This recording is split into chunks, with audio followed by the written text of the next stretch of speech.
आपको मुंबई से हम इस वक्त की बड़ी खबर बता दें। दरअसल एक बार फिर डीआरडीओ ऑफिस में सिद्धार्थ पिठानी को सीबीआई ने पूछताछ के लिए बुलाया है और बड़ी बात यहां पर यह कि रिया चक्रवर्ती के परिवार को एक बार फिर समन जारी हो सकता है और रिया चक्रवर्ती से भी आज के दिन में पूछताछ हो सकती है। यह बड़ी खबर मुंबई से हमारे पास आ रही है और तमाम संवाददाता हमारे साथ इस वक्त बने हुए हैं मुंबई से। डीआरडीओ ऑफिस में दिवेश मौजूद हैं और सुशांत सिंह राजपूत के घर के बाहर से शम्स ताहिर खान इस वक्त हमारे साथ मौजूद हैं। अब शम्स, आपसे जानना चाहेंगे, परिवार से भी रिया चक्रवर्ती की पूछताछ हो सकती है, आज के दिन में उन्हें भी समन जारी किया जा सकता है, इस तरह की खबरें सामने आ रही हैं।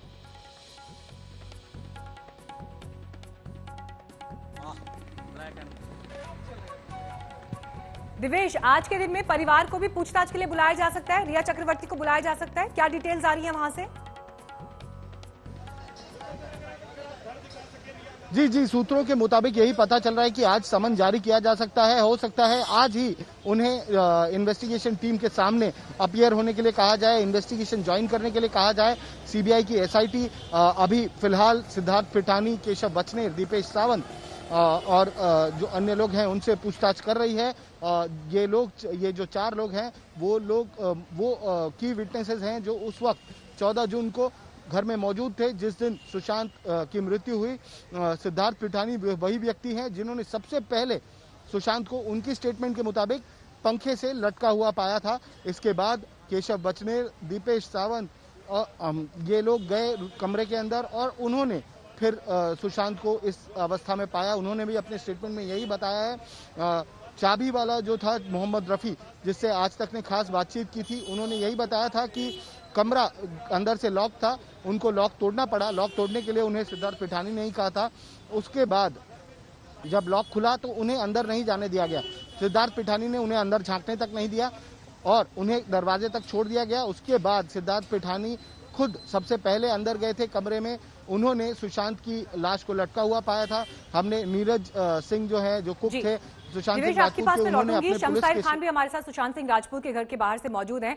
शम्स, देखिए, रिया चक्रवर्ती क्योंकि प्राइम अक्यूज्ड है पूरे केस में, लेकिन एक सवाल मेरे जहन में यह भी है कि जब हम सीबीआई के इन्वेस्टिगेशन की बात कर रहे हैं, 70% कन्विक्शन रेट है सीबीआई के केसेस का, लेकिन अबेटमेंट टू सुसाइड के केसेस की जब बात आती है तो सीबीआई ने अब तक जो केसेस अबेटमेंट टू सुसाइड के इन्वेस्टिगेट किए हैं उसमें किसी भी केस में कन्विक्शन नहीं हुआ है।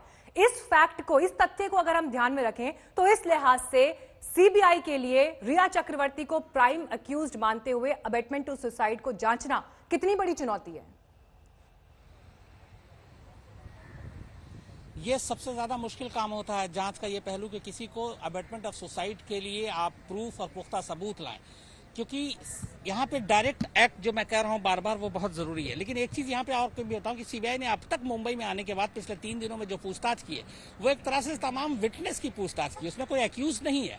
पहली बार रिया चक्रवर्ती से जब पूछताछ होगी तो सीबीआई इस केस में एक एक्यूज यानी कि एक आरोपी से पूछताछ करेगी, और क्योंकि वो एफआईआर में नामजद है और 306 जो अबेटमेंट ऑफ सुसाइड का मामला है वहां पर है।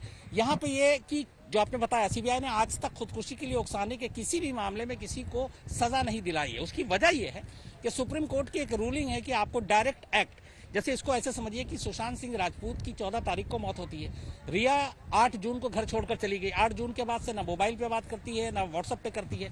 6 दिन का गैप है उसके जाने और सुशांत की मौत में।